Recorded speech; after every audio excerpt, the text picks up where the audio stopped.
Assalamualaikum warahmatullahi wabarakatuh, teman-teman, sahabat-sahabat saya dimanapun Anda berada.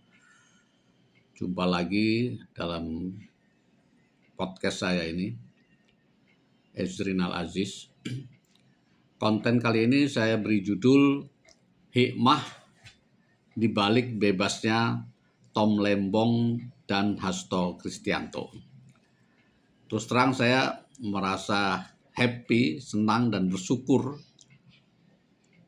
telah mendengar informasi bebasnya Tom Lembong yang diberi abolisi oleh Pak Presiden Prabowo yang telah disetujui oleh DPR, dan juga bebasnya Mas Hasto Kristianto karena diberi amnesti oleh Presiden Prabowo. Saya bisa memaklumi ada yang sedih juga ya, kelompok yang pecinta Jokowi agak sedih karena Tom Lembong yang dianggap memusuhi Jokowi kok jadinya bebas. Dan saya juga bisa memaklumi ada orang-orang yang anti korupsi ya, seperti Pak Novel Baswedan, Bivitri dan sebagainya juga merasa tidak happy ya, terutama dengan bebasnya Mas Hasto Kristianto karena udah mereka yakin itu korupsi ya, terkait kasus korupsinya. Tapi saya justru menganggap positif ya langkah ini, yang juga membedakan ya antara Tom Lembong dan Hasto. Tom Lembong ini ya betul-betul bebas murni ya. Jadi diabaikan semua proses hukum yang selama ini karena juga berbagai pertimbangan ya, dianggap ada cawe-cawe, dianggap memang tidak ada buktinya, tidak ada kerugian negara, tidak memperkaya diri, dan lain sebagainya. Seolah-olah hakim membutakan itu sehingga tetap menghukum Tom Lembong.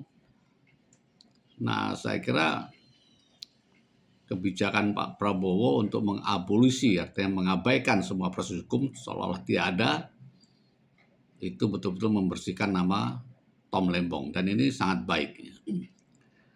Kemudian berbeda dengan Pak Hasto. Pak Hasto Kristianto diakui kesalahannya, sudah diputuskan pengadilan bersalah dan sudah divonis ya 3,5 tahun. Jadi Pak Prabowo dalam hal ini mengakui kesalahan itu tetapi diampuni bersama 1.000 orang yang lain. Dan kalau ini dalam konteks untuk rekonsiliasi, karena Pak Hasto itu adalah pimpinan tinggi PDIP, dan mungkin ada dengan adanya ini maka terjadi rekonsiliasi, ya saya kira itu sesuatu yang baik saja ya, bagi pemerintahan Prabowo sehingga makin kuat ya.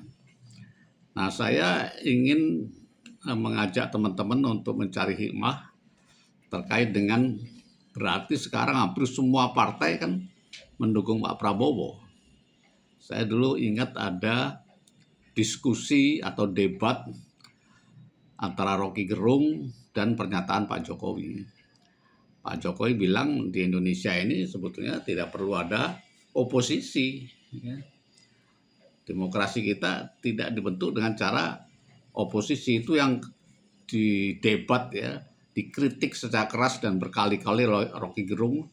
Bahkan Rocky Gerung minta Pak Jokowi harus minta maaf atau menarik pernyataannya itu nggak benar. Tidak ada demokrasi tanpa oposisi. Demokrasi itu ya harus ada posisi supaya ada yang kontrol. Nah, saya terus terang ingin mendukung Pak Jokowi dalam hal ini ya. Demokrasi tanpa oposisi itu mungkin, itulah gotong royong itu. Dan bagaimana kritiknya? Kritiknya tetap ada. Kritiknya bukan karena saya oposisi yang mengkritik. Saya mengkritik karena memang itu suatu hal yang harus dikritik terkait dengan konsepnya, terkait dengan apapunnya, dan tidak terikat dengan partai-partai pendukung atau oposisi. Siapapun sebaiknya mengkritik yang membangun, Jadi bukan asal kritik. Saya kalau boleh mengingatkan, kita pernah dulu mempunyai sistem pemerintahan parlementer ya di era sebelum demokrasi terpimpin Bung Karno ya, mulai tahun 46 sampai tahun 59 ya. Atau yang mulai pemilu itu tahun 55 ya, sampai 59. Itu betul-betul demokrasi yang barangkali seperti yang dibayangkan Rocky Gerung ya. Tapi apa yang terjadi dengan demokrasi seperti itu, yang ala barat ya, dengan ada oposisi dan sebagainya. Mungkin karena kita belum siap ya, pemerintahan kadang-kadang cuma 3 bulan udah dijatuhkan oleh pemerintahan musuhnya lagi. Begitu belum ada setahun dijatuhkan lagi. Berkali-kali seperti itu. Jadi bagaimana kita bisa membangun? Bagaimana kita bisa berbuat untuk rakyat ya? Kalau elit-elitnya bertengkar terus di atas. Nah itulah yang kemudian mendorong Bung Karno dan kemudian didukung rakyat waktu itu, udahlah kembali ke Undang-Undang Dasar 45, tidak ada parlementer, kita pakai demokrasi terpimpin ya. Tapi akhirnya memang tahun 66 karena tahun 65 ya, karena peristiwa PKI, akhirnya terjadi pergantian pemerintahan ke Pak Harto ya. Nah, ini membuktikan pada saat itu kita belum siap berdemokrasi. Apakah kita saat ini siap? Belum tentu juga. Atau seperti yang digagas Pak Jokowi yang saya juga dukung, bahwa pemerintahan kita itu tidak perlu ada oposisi. Ya. Tidak perlu ada oposisi supaya stabil. Dan bagaimana kontrolnya? Ya siapapun bisa tetap bisa mengontrol, tapi kita mengontrol, mengkritisi bukan karena oposisi. Kita mengkritisi karena program atau itu harus disempurnakan, harus diperbaiki, punya dampak yang negatif. Siapapun bisa melakukan kritik. DPR bisa melakukan kritik. Sehingga fokusnya adalah mencari sesuatu yang lebih baik. Bukan mencari kesalahan musuh. Gitu.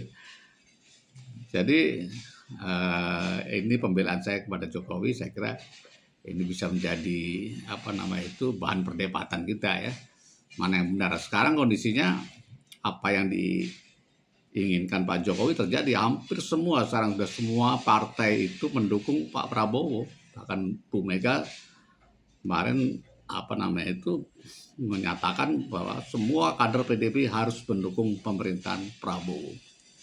Demikian juga Nasdem, kami tidak ada di kabinet tapi kami mendukung Prabowo. Alhamdulillah kalau semuanya mendukung, bukan berarti apapun yang dilakukan pemerintah itu harus benar.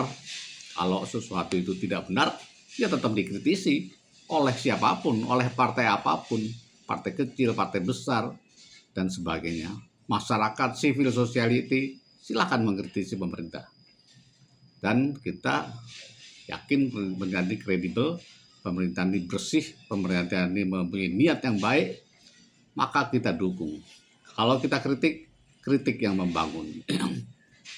Itu hikmah yang pertama. Kemudian yang kedua, saya juga ingin mengkritisi gerakan anti korupsi. Yang seolah-olah kalau sudah masalah korupsi, apapun boleh dilakukan. Orang yang nggak bersalah, dianggap bersalah boleh dilakukan. Nah itu nggak boleh terjadi. Harus ada gerakan untuk mengkoreksi. Nah kisah atau kasus Tom Lembong ini saya kira harus menjadi koreksi yang penting ya. Jangan mudah menyalahkan seseorang korupsi, terutama dengan motif korupsi tanpa bukti yang kuat.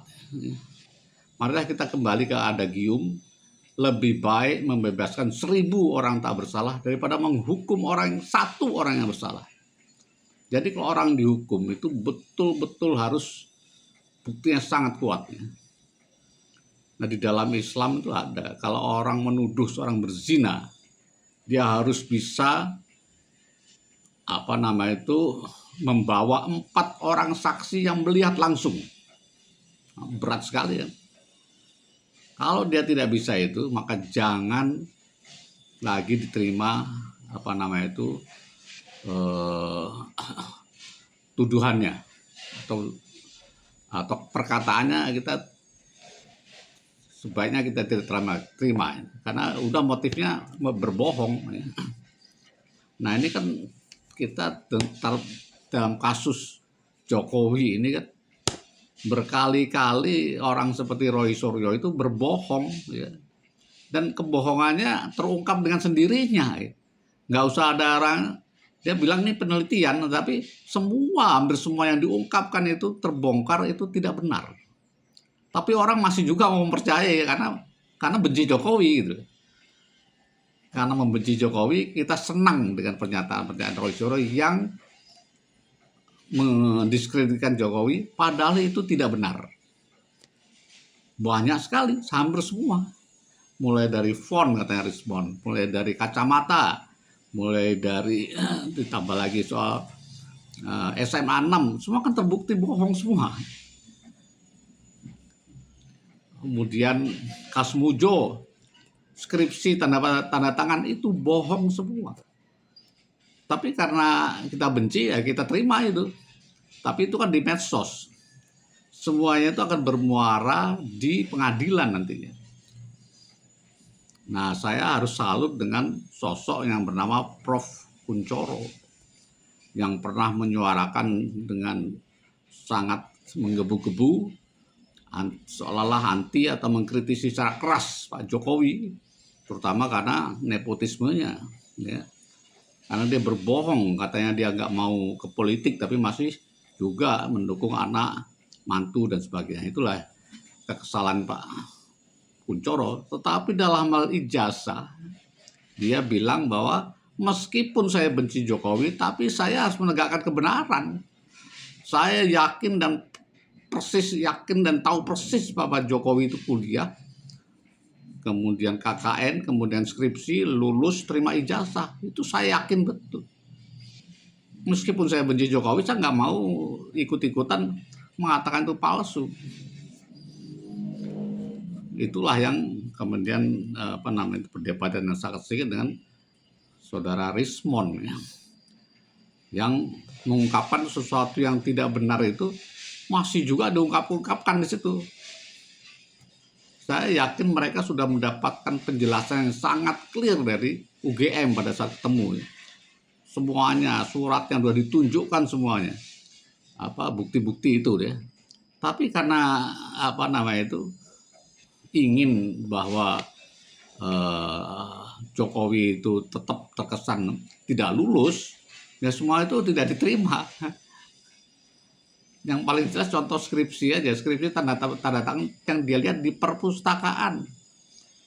Ya memang di perpustakaan itu hampir semua skripsi belum tentu ada tanda tangannya, karena perpustakaan tidak penting tanda tangan itu. Bagi perpustakaan yang penting adalah skripsi itu bisa dibaca orang. Kalau yang tanda tangan ini itu kan ada di pengajaran, ada di bukti-bukti syarat-syarat untuk wisuda itu pasti akan dipenuhi. Pasti ada tanda tangan dosen pembimbing, pasti ada nilai skripsi, pasti ada kelulusan dan sebagainya. Nggak mungkin tidak ada.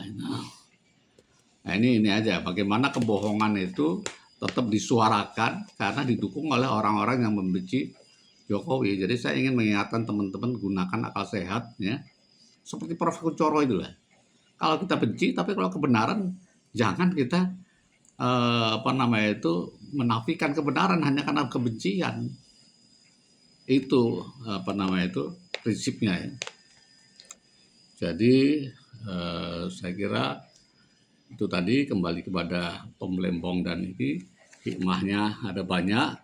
Mudah-mudahan setelah ini semua kejadian-kejadian itu akhirnya bermuara pada kebenaran sejati, pada hukum yang benar, pada niat-niat yang baik, dan kita bisa bersama-sama lepas dari segala kegaduhan, membangun bangsa dan negeri ini yang diterpa banyak masalah di dalam negeri maupun terutama di luar negeri, geopolitik dan sebagainya. dengan kekompakan, insya Allah kita bisa mengatasi semuanya. Demikian, terima kasih. Assalamualaikum warahmatullahi wabarakatuh.